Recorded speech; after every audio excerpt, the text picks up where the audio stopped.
noches, pues otra vez por aquí en Mujeres Fuera del Sistema. Hoy con una invitada pues nuevamente de lujo, agradecida estamos hoy por tener a Renata Calderón. Buenas tardes, Mari. ¿Cómo estás? Buenas tardes, buenos días y buenas noches. Hola, un gusto aquí coincidir con ustedes como siempre. Hola, buenas tardes a todas y bueno, un poquito nerviosa. Es la primera vez que estoy en foco, pero bueno, estamos aquí para compartir.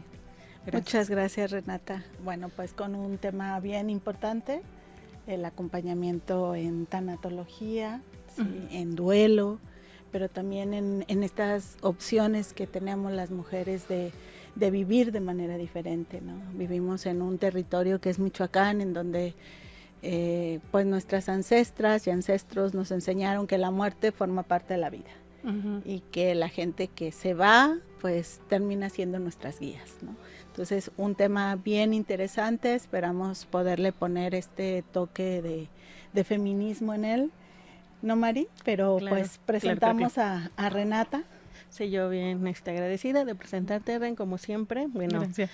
Han de saber que Renata, su nombre completo es Renata Calderón Ponce, es psicoterapeuta, especialista en enfoque sistémico, experiencia en trabajo comunitario desde el año 2000 a la fecha, especialidad en enfoque sistémico, trabaja con familia, atención con grupos de codependencia.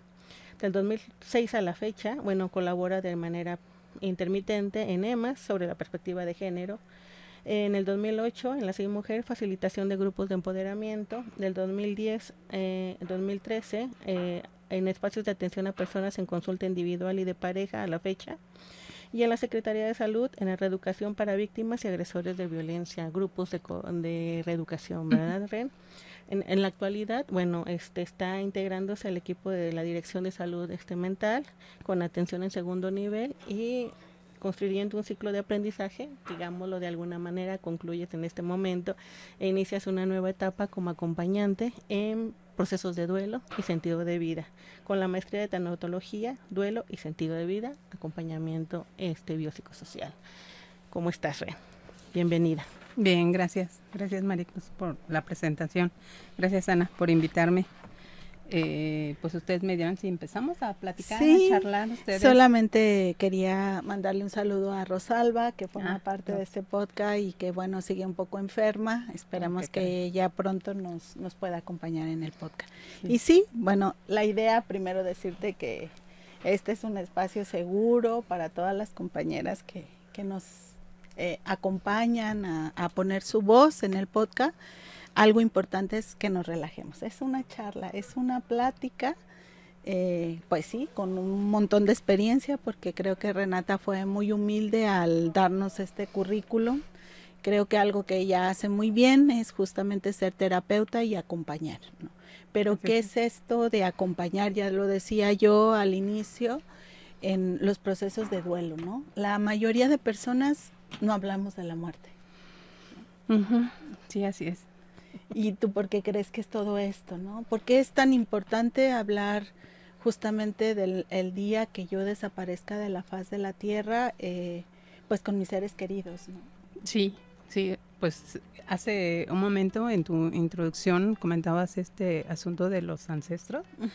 Sí, tenemos una influencia de la cultura en las mujeres y, ¿por qué no?, también en los niños, en las niñas, ¿no? Este asunto de hablar de la muerte y la propia nos da mucho miedo. O sea, estuve revisando algunos materiales y precisamente con el acompañamiento que he llevado con mujeres, con niños o con niñas, con referente a los temores que presentan en consulta y que también lo he visto en los procesos de reeducación. Bueno, una de las características es el temor a desaparecer, ¿no? ¿Y qué va a pasar conmigo, no? O sea, ¿hacia dónde voy a ir?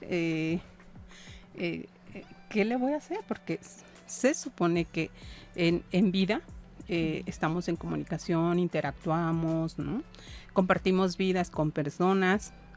Sin embargo, pues eso en el momento que nos llegue nuestra propia muerte, pues a dónde va, ¿no? Y bueno, algo bien interesante es que dentro de este pequeño ejercicio que les quiero compartir, revisé unas frases que me gustaron mucho y que tienen mucho que ver con el acompañamiento biopsicosocial, y le sumamos el espiritual, y que va unado precisamente a nuestras ancestras, como a toda esta cultura que nos atraviesa a las mujeres y en nuestro cuerpo. Aprender a vivir es aprender a desaprenderse, y lo dice Sogyal Rinpoche del libro tibetano de la vida y de la muerte, recomendado para todas.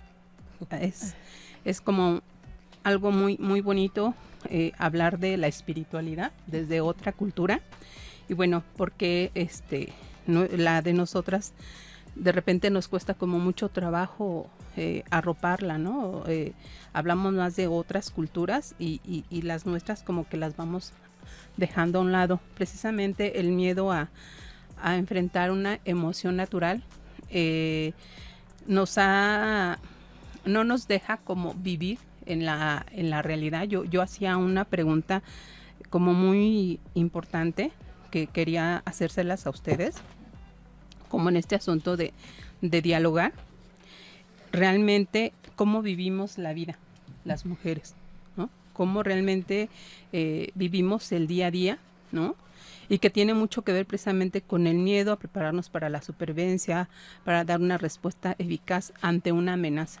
¿Qué nos amenaza? Al saber que ya no te voy a poder ver, oler, tocar, ¿no?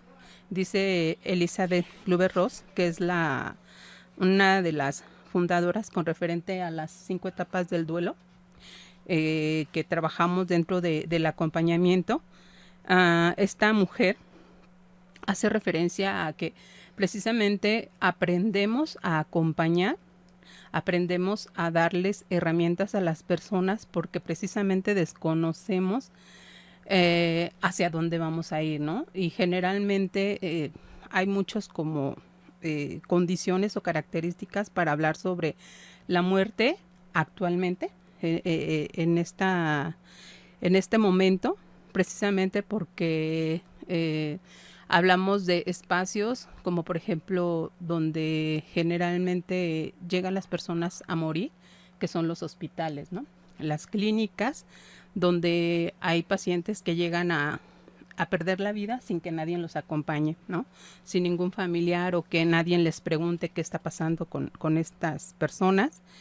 Y también está también la otra parte de hablar de la muerte, si realmente quiero hacerlo en mi casa, ¿no? Si realmente quiero que mi familia me acompañe en casa, ¿no?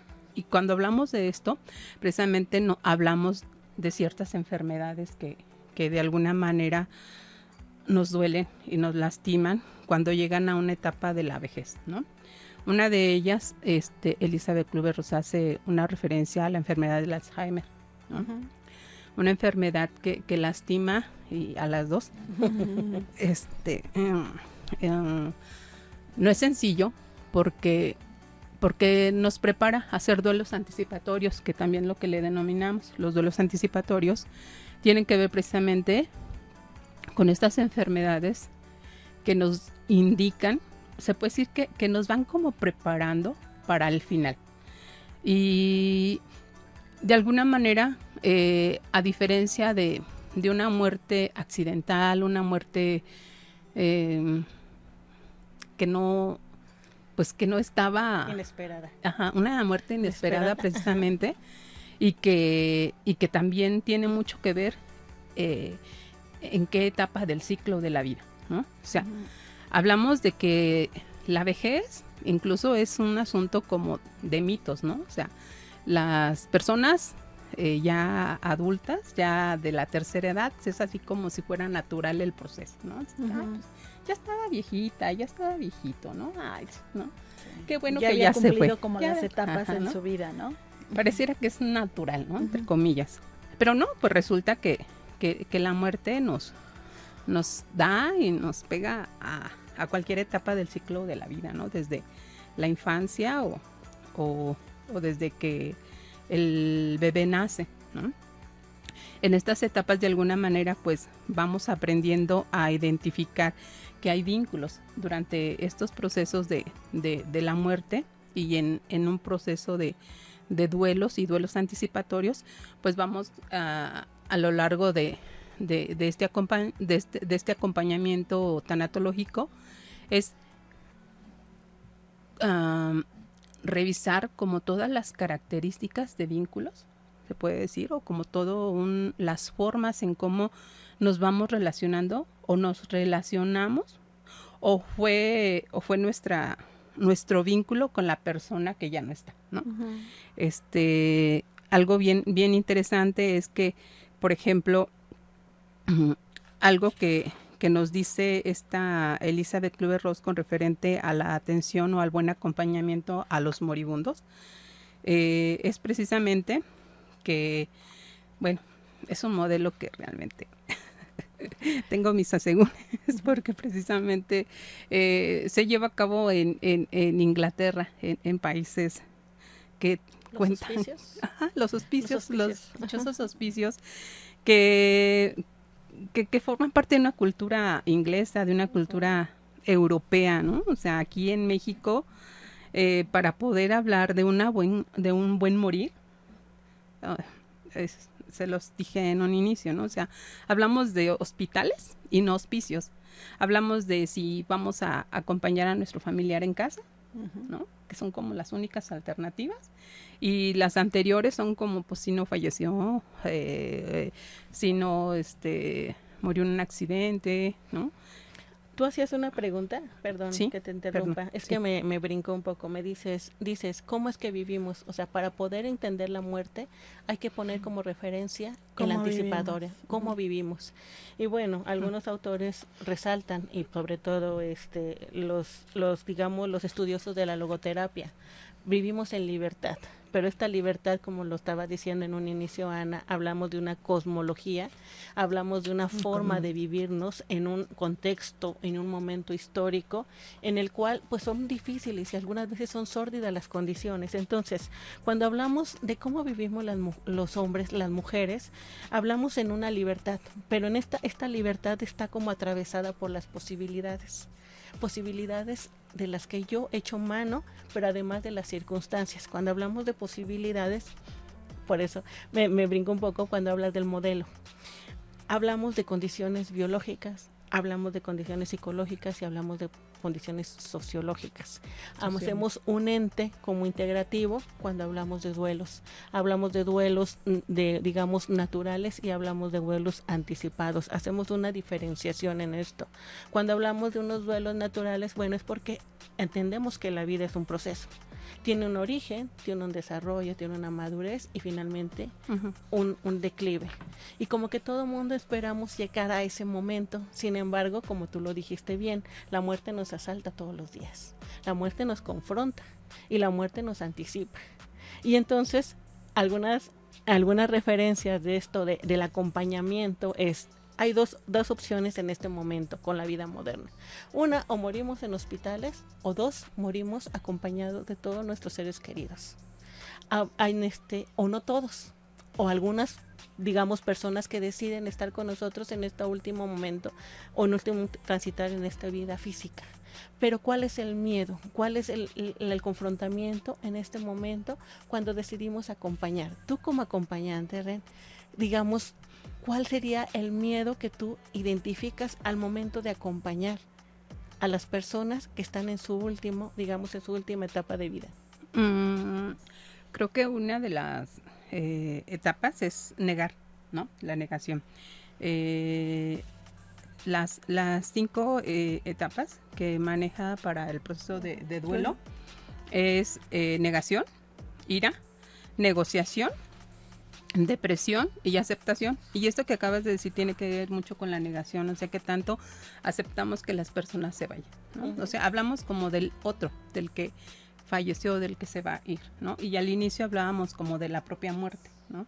Sí. Porque son dos cosas totalmente diferentes. Sin embargo, algo que es importante rescatar es realmente la muerte es parte de nuestra vida. Claro, forma parte. Es parte del vivir. Si yo me pregunto realmente cómo vivo, realmente cómo estoy en vida, qué hago, yo de repente cuando hice esta pregunta, cuando me la hice a mí misma, dije, wow, qué paradoja, ¿no? ¿Por qué? Porque entonces me pregunto realmente en qué condiciones vivo, ¿no? De que estoy enferma, realmente sí me hago mis chequeos normales, los que se tienen que hacer con base a la edad o a la etapa en la que estamos las mujeres, ¿no?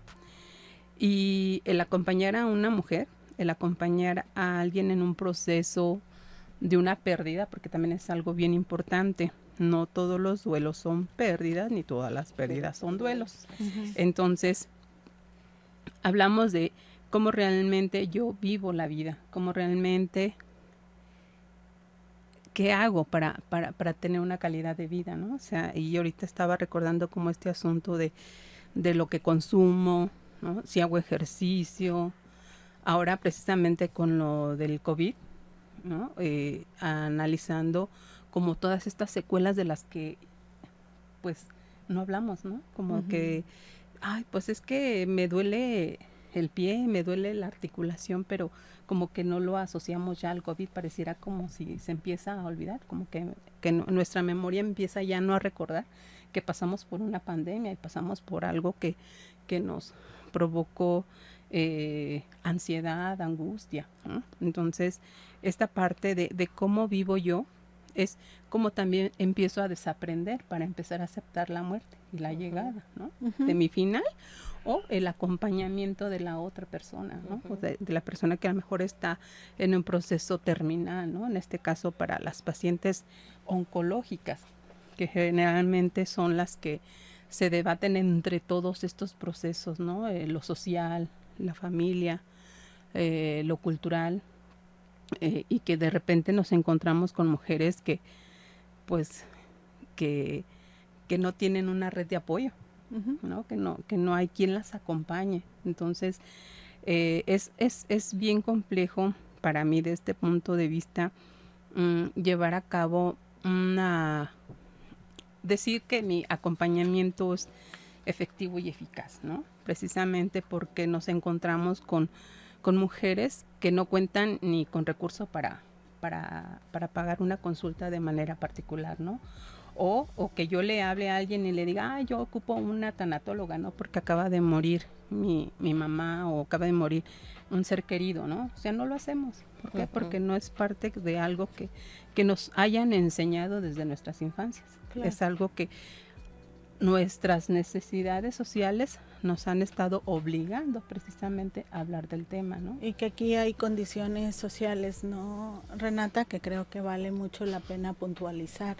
Tú nos preguntabas cómo vivimos las mujeres la vida. Y en ese sentido, bueno, pues hasta acá nos alcanza la desigualdad social y la opresión hacia las mujeres, ¿no?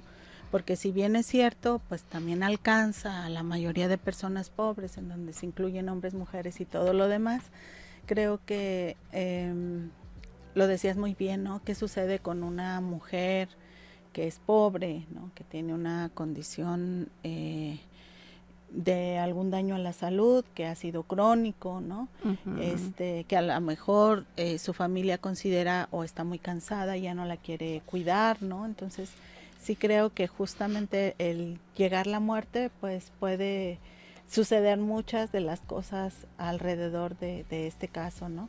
Pero también pensaba en estas muertes inesperadas que están vinculadas más también a una condición de opresión, como puede ser el feminicidio, ¿no? O sea, cómo hay un condicionante en donde a nosotras se nos puede desaparecer porque no se nos considera ni persona, o sea, en el momento en que alguien decide quitarnos la vida y asesinarnos, pues nos está diciendo que no somos nada. Entonces, en ese sentido también creo que el duelo tiene sus particularidades, además de estas emociones que tú planteas, que es un proceso, que vamos pasando por ellas, pero que vale mucho la pena pensarnos en esta idea de cómo nos vivimos, ¿no?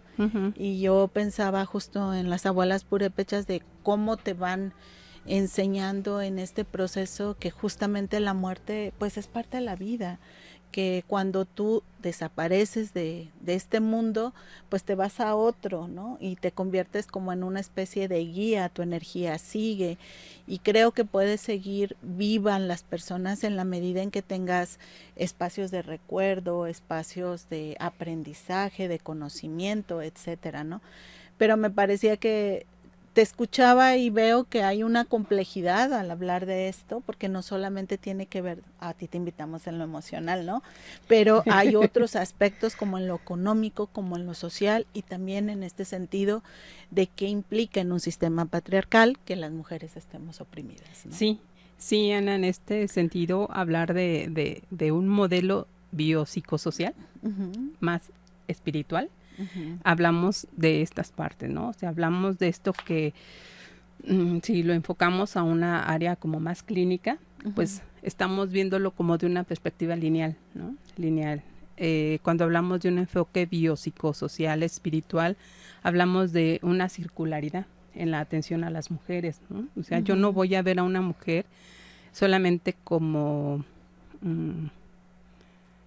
Juanita Calderón, ¿no? No la voy a ver así, la voy a ver como un todo, la voy a ver a esa mujer desde que se sube a la combi, ¿no? Desde que está organizando su dinero para que le alcance su pasaje, o que tienen que moverse de espacios donde pues a lo mejor no hay transporte y hay que caminar, ¿no? Las condiciones sociales influyen bastante. Entonces, yo no veo a una mujer nada más lineal, veo una mujer que precisamente le duele algo que a lo mejor no va a hablar en terapia, ¿no? Porque le dijeron, es que tú tienes que hablar solamente de lo que te pasa, ¿no? De las emociones.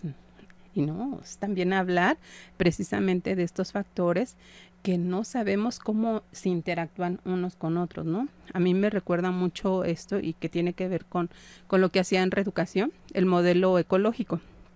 Y el modelo ecológico te va dando toda esta interacción, ¿no? Claro. ¿Cómo veo a esta mujer en el centro? ¿Cómo la ve su familia? ¿Cómo la ve la comunidad? Y cómo la ven las instituciones. Y luego, a su vez, cómo las instituciones van viendo los factores, ¿no? ¿Qué van a hacer? ¿Cuáles son como las reglas que hay que empezar como a llevar a cabo para atender a esa mujer o a esa familia o a esos niños o niñas que precisamente ahorita están viviendo? No traigo ahorita las cifras, pero estamos hablando que hay altos índices de suicidio en la infancia. Entonces, ¿qué está pasando, no? Que de alguna manera, pues no nomás es un factor individual, sino es un problema multifactorial, por decirlo así, ¿no? Por eso yo te comentaba mucho esto, Ren.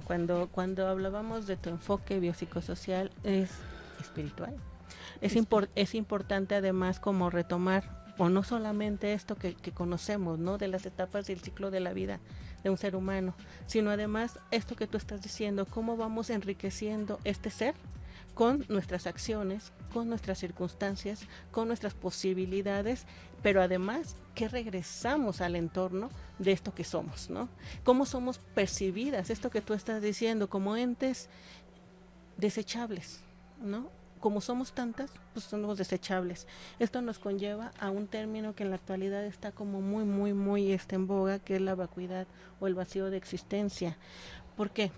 Porque no podemos, o sea, cuando enfrentamos la muerte realmente nos confronta con realmente cuál fue nuestro sentido o nuestro estar en la vida. Y cómo es que este estar en la vida pretendió vivirse desde el ser o a partir de preceptos culturales, socioeconómicos, además, que me implicaban el deber ser. Y entonces ahí se malforma esta existencia. Ahí nos preguntamos y nos enfrentamos a la paradoja que nos decías hace un momento. ¿Qué es la vida en sí? ¿Cómo la concebimos y cómo garantizamos nuestro transitar de manera funcional? Pues sí. Yo les diría y yo les preguntaría, ¿qué me hace sentido como mujer? ¿No? Es como, ¿qué me hace sentido? O Si me levanto todas las mañanas, realmente me hace sentido el estilo de vida que estoy llevando. O sea, y realmente, Ana, algo bien importante que te quiero compartir y que es algo que he estado como de alguna manera recogiendo en mi andar después de que estuve en EMAS. Hablar de perspectiva de género no es sencillo. No, claro. No es sencillo, Ana. Es un tema que se ha tergiversado y que realmente yo recuerdo que en una ocasión tú y no sé qué otra compañera dijo, el problema es que se institucionalizó y ya valió gorro, ¿no? O sea, y sí. Eso se está viendo ahorita, ¿no? Porque pareciera que hablar de género es bien fácil, es bien sencillo. No, los hombres y las mujeres, pene y vagina, ¿no? Y ahora hay que agregarle las demás, las demás estructuras. Y digo, es que no nomás es eso. O sea, en este asunto de la vida hay un más allá, ¿no? Y no lo quiero ver así como un asunto de lo que no se ve, que hay, que existe, lo que no es tangible, que es. Entonces ahí es donde agregamos la parte espiritual, ahí es donde agregamos el sentido de vida, ahí es donde agregamos si mi andar tiene un efecto o cómo lo vivo, si lo disfruto, si soy feliz con lo que hago, con lo que digo. Y créeme que esto que te comparto es precisamente porque lo he visto en espacios públicos, en espacios privados, y es algo que yo sí marco mucho en mis procesos. Le digo, hablar de género o decir que somos mujeres acompañantes feministas con género en consulta, es complejo.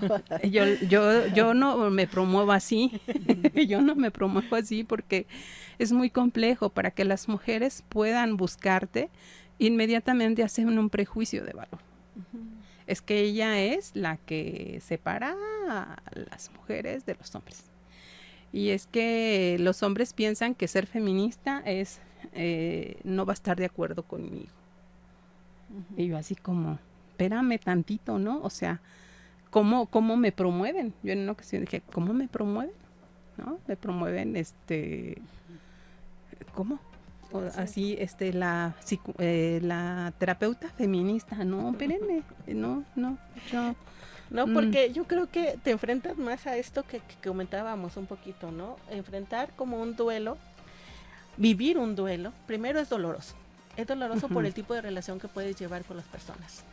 Es complejo por la cosmovisión, y tú lo decías, Ana, una idea es esa de la trascendencia. ¿Qué dejamos? ¿Qué dejamos de nosotros y de nosotras, y cómo nos convertimos en esta guía espiritual?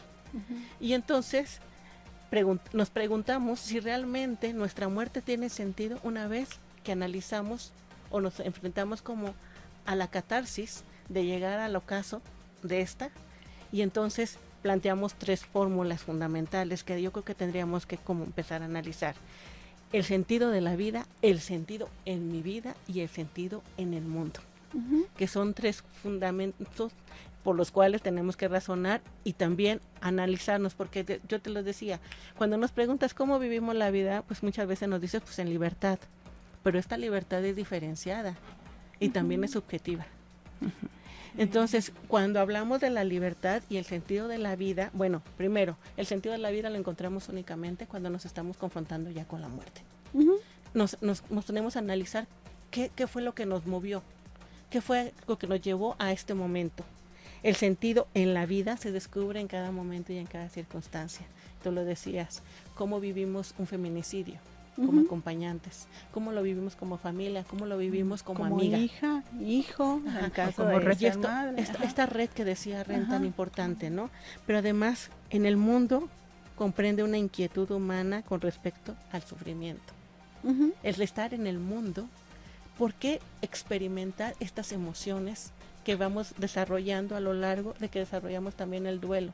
Porque el duelo no empieza cuando la vida se va. El duelo empieza después de que la vida se fue. Sí, porque es una parte fundamental de la vida para nosotras. Y creo que es bien complejo porque pensaba, Renata, que incluso a veces un duelo es decirte feminista, ¿no? Porque pues al espacio que llegues vas a ser incómoda de entrada, ¿no? O sea, creo que es una identidad que estamos preparando un taller con Mari de fortalecimiento organizacional y les decíamos a las chicas, bueno, pues vamos a leer a Marta Lamas en un último texto que habla sobre el dolor de ser feminista, o sea, sobre lo que las implicancias que tiene en el imaginario de todas las personas, porque además pues hay diversas formas de verte feminista. Y en ese sentido de asumirte feminista, teóricamente hablando, pues ahora hay muchas expresiones del feminismo.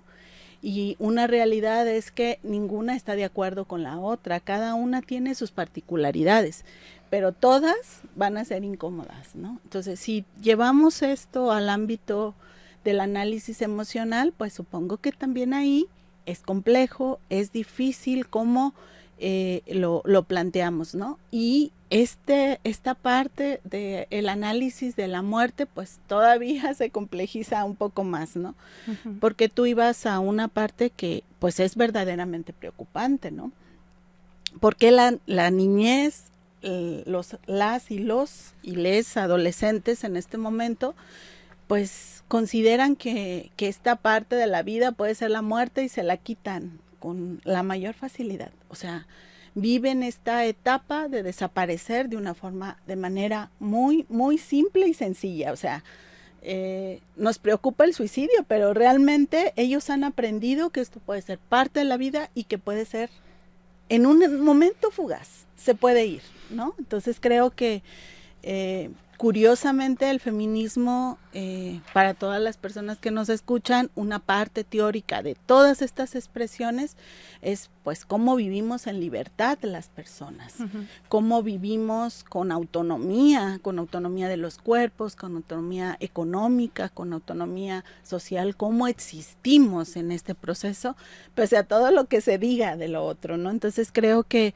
sí es bien importante lo que planteas y pues cómo lo podemos ir justamente con estas aseveraciones que hace Mari, colocando como algo importante y fundamental, ¿no?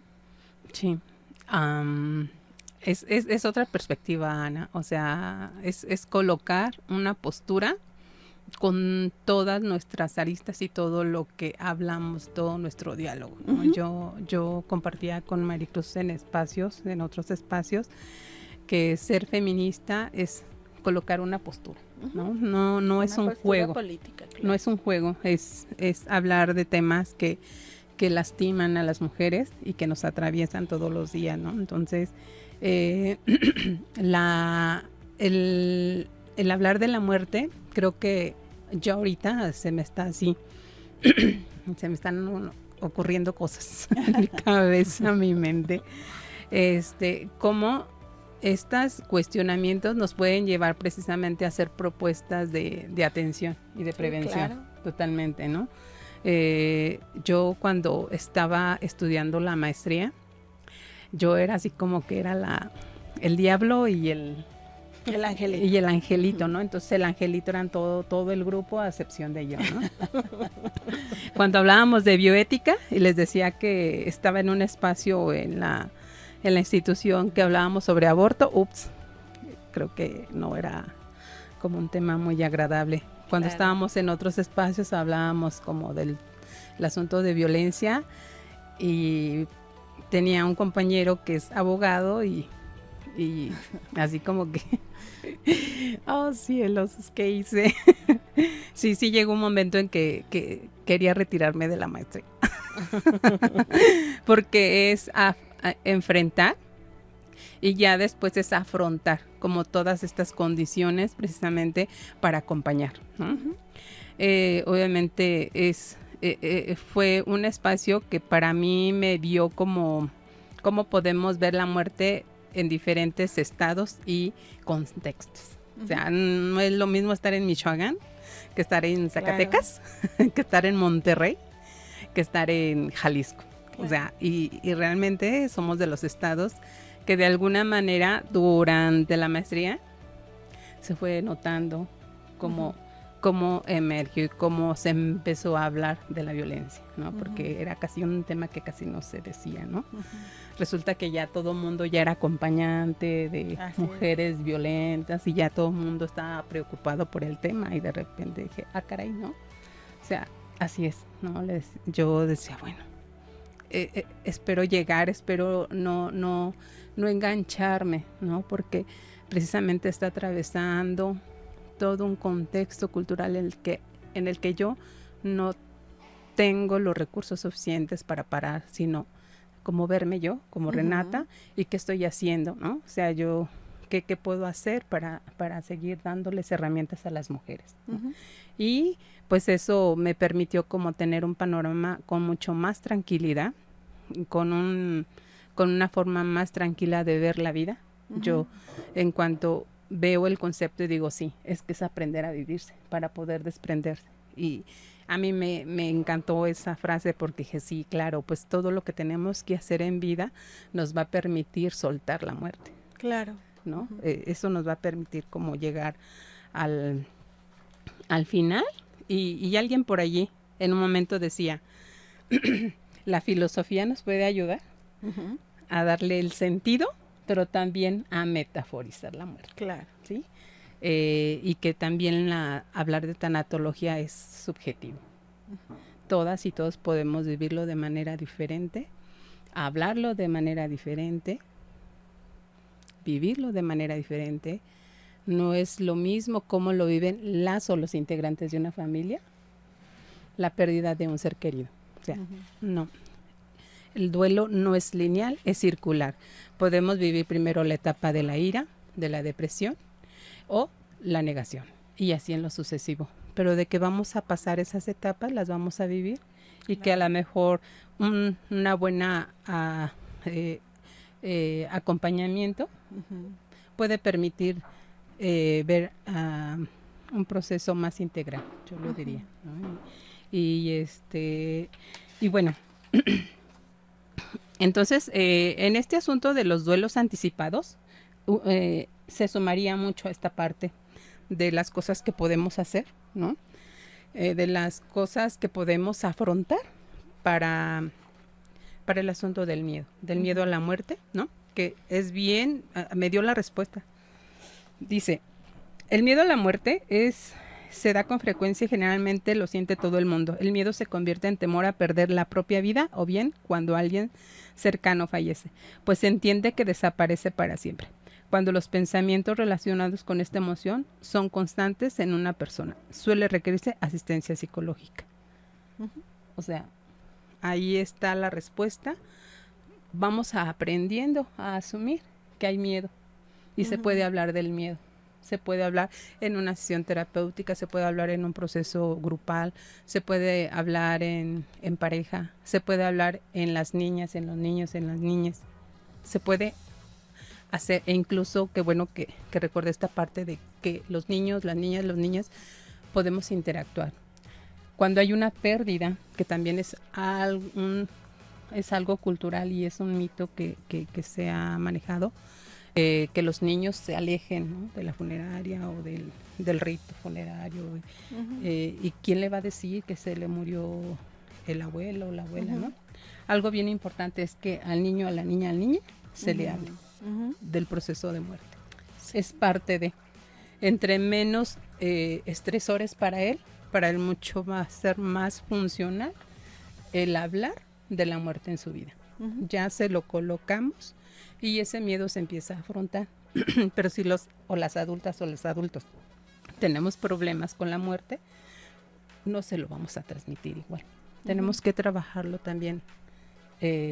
Los papás, las mamás, tienen que trabajarlo. Entonces, por eso digo, como estos temas se pueden trabajar en cualquier ámbito, en cualquier área. ¿Por qué? Porque nos va preparando.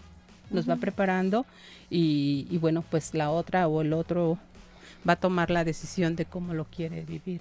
Claro. Cómo quiere vivir su final, ¿no? Sí, algo fundamental que acabas de mencionar, en los ritos, ¿no?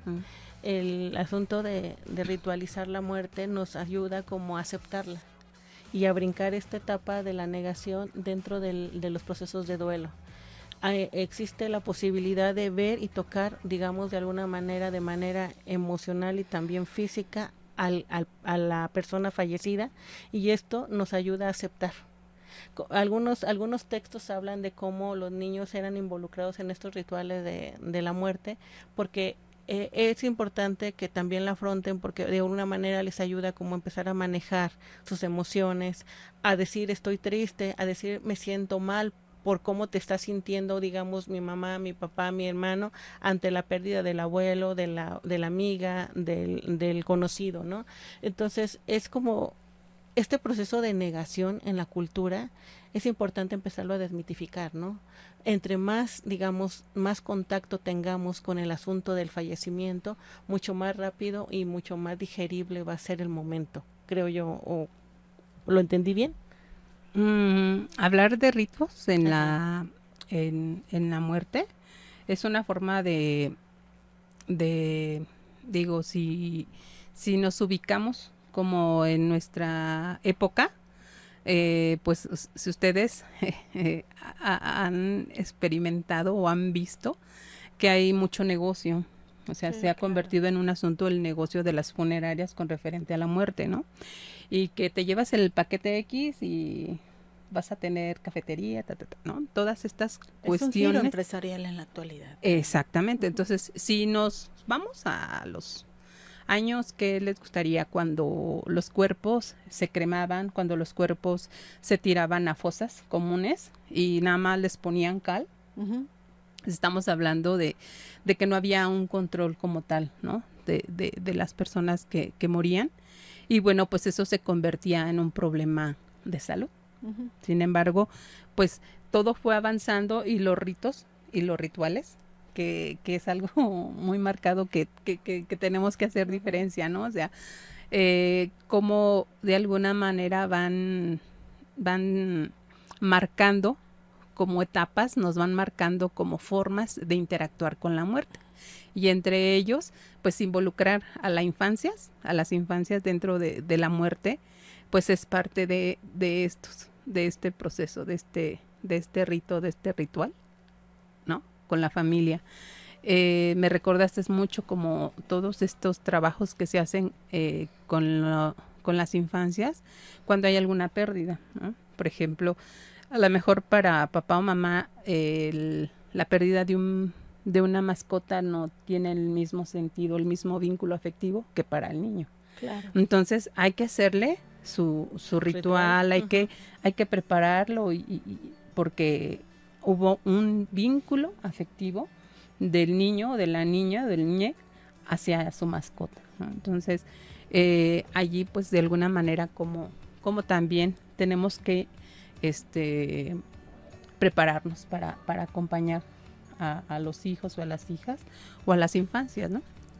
Sí, un tema bien importante, Renata. Creo que vamos a hacer otro podcast después para continuar dialogando, pero creo que hoy ya se nos va acabando el tiempo. ¿Cómo cerraríamos esta parte, pues de hablar de tanatología? ¿Cómo consideran que la gente que nos escucha, las compañeras, pueden, además de identificar que Renata es especialista en esto, pues cómo cerramos ahora el tema?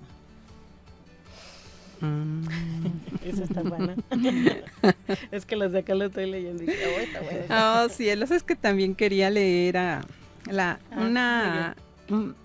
un poema de Benedetti, pero igual y les comparto esto que era mi introducción.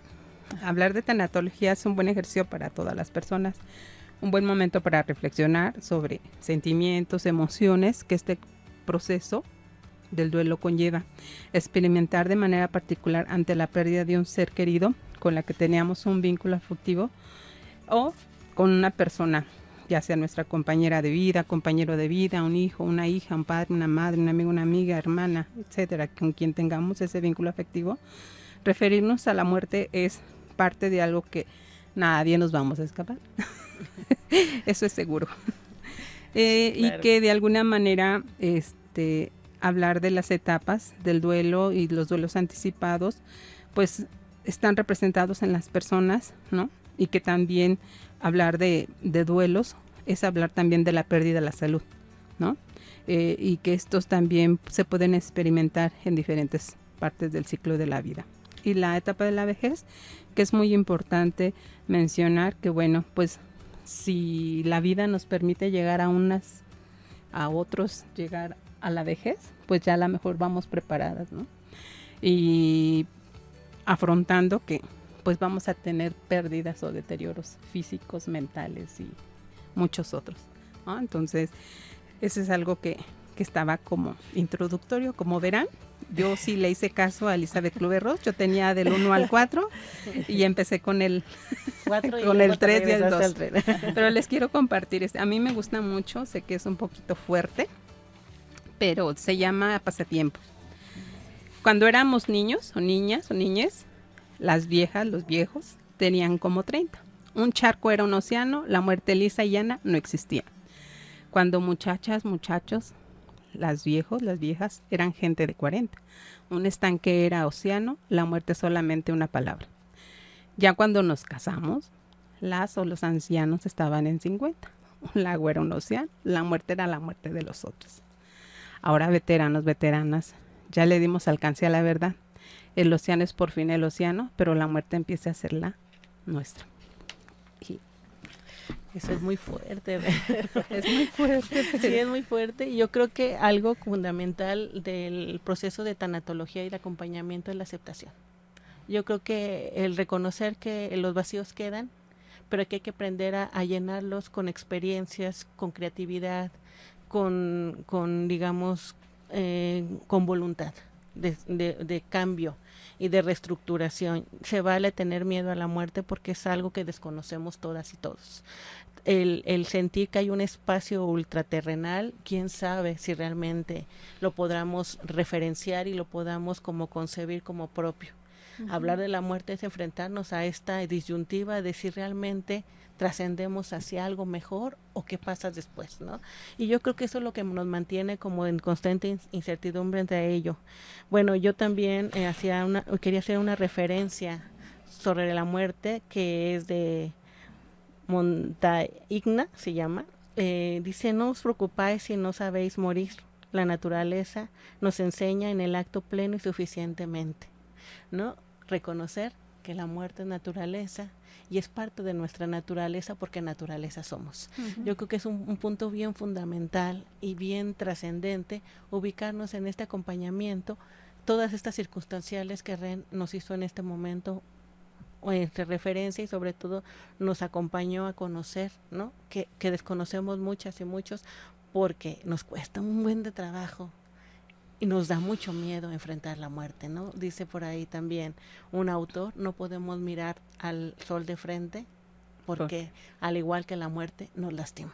Sí, yo creo que pues muchas gracias, Renata, por compartir la voz, por compartir tu experiencia, por también compartir estos retos que hay alrededor de lo que implica el acompañamiento. Si nos decimos feministas, me parece bien importante.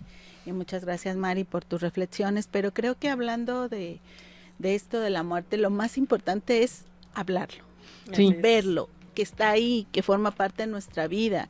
La invitación es justamente eso, como de verdad para mí ha sido muy importante recordar a mis abuelas purépechas. Con la pérdida de mi madre descubrí que es bien importante hablarlo, bien importante tener el tiempo de despedirnos, de saber que forma parte de la vida, de que nuestras madres pues son un pilar fundamental, ¿no? Así como supongo la muerte de un hijo, de una hermana, etcétera. Creo que esos procesos son fundamentales en la vida y qué bueno que ahora haya un área de la psicología que se dedica a hablar de estas emociones para sacudir el armario y volverlo a acomodar. Y en ese sentido, pues muchas gracias, Renata, por la voz, por tu experiencia, por todo, y muchas gracias, Mari, por acompañarnos. No, pues para mí un gusto siempre. Esto fue Mujeres Fuera del Sistema. Muchas gracias a Natalia, que hoy está en los controles, Natalia Valdés, y bueno, nos vemos hasta la próxima.